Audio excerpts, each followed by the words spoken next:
So this hat I'm wearing is a traditional hat called a Fulani from Senegal.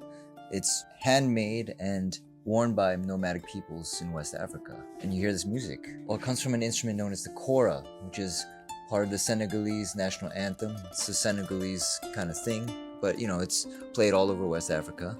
And it's a harp-like instrument with a gourd bottom.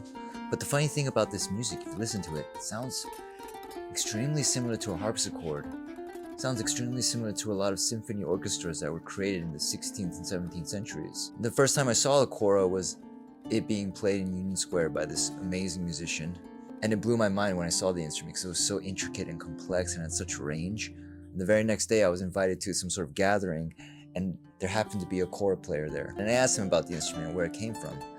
And I couldn't help but notice the similarities between this and the harpsichord in symphony orchestras. And this guy I met, he told me that he was the 76th generation of Kora player. And because, a lot of things about the Kora and its history are oral history and not written history, which is what academics and Eurocentric academics like, it's been sort of completely overlooked. The harpsichord, its most original version, came around the 1430s and it was perfected in the 1600s.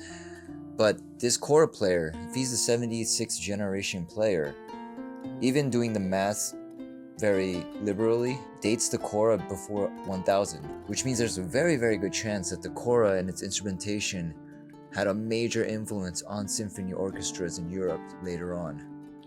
Because there's a 300-year gap between this music and what Mozart would orchestrate later on. Because the harpsichord was just a mechanical keyboard device that allowed you to pluck harp-like strings and create that sort of distinctive sound and range, which was already mastered in Africa. Meaning, a lot of symphony orchestras that we think of as the height of European culture may have a lot of roots in Africa and probably was brought over by the Muslim Empire during their reign, bringing stuff from North and West Africa into Europe. It's just that because historians rely so much on documentation, I think this connection was sort of lost to the ages. But when you think about it and you listen to it, you hear it.